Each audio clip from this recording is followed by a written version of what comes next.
What is Downtown Sports? My name is Downtown Stephen Brown, and in today's video, guys, let's go over the last two games that the Toronto Maple Leafs played and some news and some notes moving forward as the season winds down.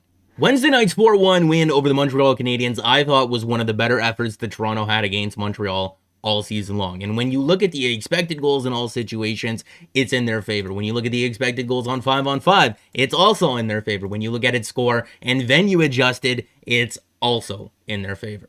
In this game, I thought that they jumped on the Montreal Canadiens very early and relied on the quality of scoring chances over the quantity of them. I thought that Jack Campbell played a really good game. And overall, even though they didn't control the shot attempt share, they didn't control the majority of the scoring chances in this game, it was a very tidy effort for the Toronto Maple Leafs in terms of their defense. Like I said, they didn't win the shot attempt share, they didn't win the scoring chance share, but they did outplay the Montreal Canadiens in terms of quality over quantity. I mean, I'm still not a huge fan of getting outshot and outchanced and relying on the quality of chances, because I think Montreal has the potential to be a better team, and if they are better and they do clean up the mistakes and they do get better goaltending, this level of effort is not going to be good enough to beat them. But I think it also speaks volumes to how inconsistent they are that the Maple Leafs can beat them while kind of playing half-assed. Getting out to a really early lead and then just basically sitting back and keeping them to the outside and limiting their quality of scoring chances. That's the kind of game plan that I would expect the Montreal Canadiens to try to play, but it also speaks volumes to the Leafs in their versatility, right? This year, they've shown that they can win games multiple ways. They don't just have to outshoot and outchance and outscore you. They can jump out to an early lead using those tools and use their defensive skill to keep them in games. If you want to look at the 5-on-5 numbers from all the games that these two teams have faced off in terms of the shot attempts, the scoring chances, the high danger shot attempts, the expected goals, it flip-flops. There's games where Montreal has dominated all of those, there's games where Toronto's dominated all of them, and there's been coin flips. The thing about the Montreal Canadiens in terms of their offense is that, yeah, they get a lot of scoring chances, but they can't finish them. The Montreal Canadiens can and will take advantage of your mistakes in the neutral zone and off turnovers and generate chances off the rush. We've seen that in the previous games that we've played them, and if that's the case, they're going to get quality scoring chances and they're going to be able to bury those goals. But I don't trust the Toronto Maple Leafs to play mistake-free hockey, and if that's the case, they need to continue jumping out to early leads, and if they can't do that, well, they need to get on their horses and they need to dictate the offensive play a little bit more. And they can do that by absolutely dismantling the Montreal neutral zone forecheck. And in this game, a friend of mine pointed out, they ran a 1-2-2, which is very similar to what the Columbus Blue Jackets did to the Toronto Maple Leafs in the play-in round last year. And if you lay out a 1-2-2 on the ice through the neutral zone into the defensive zone, it looks like a ship. One guy in the front, two guys in the middle, two guys in the back. And the way that you attack a ship is not head-on or by dumping the puck deep into their zone. It's by generating speed to the outside and cutting back into the middle right through the center of it. A couple of games ago against the Leafs, they tried to employ a 1-4 neutral zone trap, but I don't think that the Montreal Canadiens have the personnel to pull that off. Normally, you want to use creative puck movement and speed through the middle to beat the trap, but in the case of the Montreal Canadiens, with their defensemen not being so strong on the back wall, you can dump the puck in and you can send a guy like Nick Foligno or Zach Hyman in there, or even Ilya Mikheyev, and they can beat them to it. And in the last game that the Montreal Canadiens ran a 1-4 against the Leafs, they were missing Nick Foligno and they were also missing William Nylander, a guy who can attack defenders on the back wall very well, and a guy who generates a lot of creative puck movement and speed through the middle to be able to break into the other team's zone. In terms of the game tonight or last night against the Canucks, the Maple Leafs really pushed the tempo early on, and these are two teams that played the night before, and Vancouver looked absolutely gassed, and the Leafs were resting players in this game. It really just wasn't close. Again, just to reiterate, it really wasn't close. You know, and I can feel for the Vancouver Canucks. I really can. But when their fan base and their media want to start filling their diapers over Wayne Simmons dropping the gloves with Alex Edler, as when I draw the line. You know, some even going as far, I know I'm way too deep into this at this point, I should just move on. But some even go as far as to say, you know, if Wayne Simmonds really wanted to pick that fight with Alex Edler, yeah, Alex Edler's got no career fights. Wayne Simmonds, a heavyweight fighter in this league.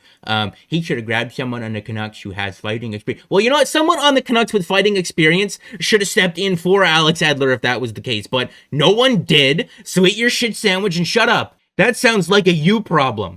I don't really have any more to add to it than what Grandma Dubas already said right here. You want to give it, learn to take it. But going back to the lineup decisions for this game, I think it speaks volumes to the Leafs' philosophy for the remaining games of the season, and I think it also affects whether or not we'll see Frederik Andersen before the regular season ends. Because they took tonight as an opportunity to give guys maintenance days where they're on the second half of a back-to-back. The team that they're playing is on the second half of a back-to-back, and also the Vancouver Canucks. Yes, the Oilers have 2 games in hand, but the Leafs are also 9 points up on them, and they don't play the Oilers for the remaining rest of the regular season. So there are no 4-point nights between these two teams. They got 6 games left in about 15 days or so, probably a bit more, because the playoffs aren't going to start immediately after the 14th. We don't have a confirmed date even on that. But with a 93.5% chance to win their division, it's just not worth it. If a guy's 50-50 or he needs a day off, just give it to him. And as Earl stated on this tweet, Zach Bogosian needed to be on LTIR tonight in order for the Leafs to play with the lineup that they did. And if you watched my previous video breaking down different ways that they'd be able to activate Andersen to give him a couple of games before the playoffs start, Ben Hutton played in tonight's game. So that takes away, or it makes one of the scenarios that we discussed a little bit more difficult. And Joe tweeted this at me before the game tonight. I thought it was funny. Sheldon Keefe on the idea of Frederik Andersen getting a conditioning stint with the Marlies. We haven't had those discussions. I don't know where that's been coming from.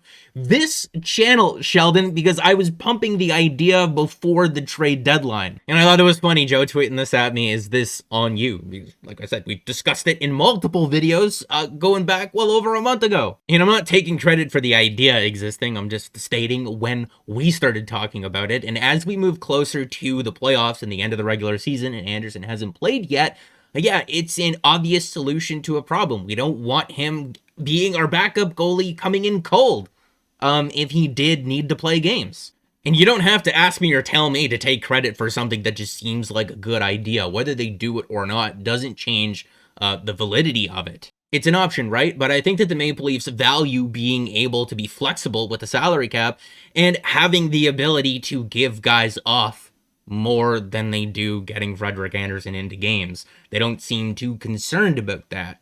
Obviously, they think that there's another way that they can do that other than a conditioning stint. No reason to be coy, Sheldon. Why don't you just tell us your plans for Frederik Andersen and we'll stop reaching for ideas? And I showed this in my previous video, but I really do think that the Maple Leafs are relying on a loophole in regards to this, to getting Andersen and their full playoff lineup into games by the end of this year. Because the tweet reads, with the season being extended, sources tell Puckpedia that season days for cap purposes likely to remain at 116 days. While the final cap ends May 8th, day 116, NHL will likely impose call-up restrictions from May 9th to the 11th or beyond that.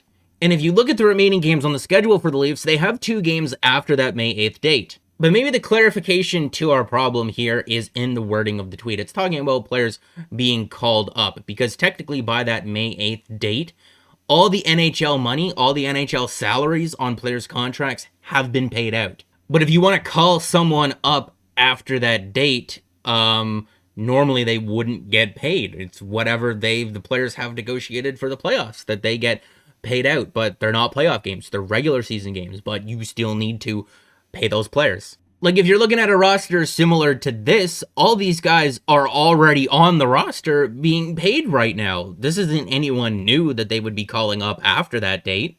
So I think the wording of that tweet means is that in those games on the 12th and the 14th, the Maple Leafs will be able to have whatever roster they want. It just can't include guys that were on the taxi squad or on the Marlies after that May 8th date. And stick with me here for the next 20 or 30 seconds. In order to afford the lineup that they played with tonight against the Canucks, they had to place Zach Bogosian on LTIR. Zach Hyman is currently not on LTIR. he's just on IR. But if the Maple Leafs wanted to activate Frederik Andersen prior to those last 2 remaining games, you would have to play Zach Hyman on LTIR retroactive to the date in which they had exactly 10 games remaining in the season, which was the second game that they played the Jets earlier last week. And if they did that, Hyman would be able to come back for the playoffs because it's retroactive and it's an LTIR loophole towards the end of the regular season. But I think that it's highly, highly unlikely that we see Frederik Andersen in games prior to those 2 days, because I think that the Maple Leafs value cap flexibility in the meantime prior to those 2 games and the ability to rest players. And in regards to the wording in terms of the salary cap after day 116, activating Frederik Andersen off of LTIR would not be calling him up. He's been on the NHL payroll, making an NHL paycheck.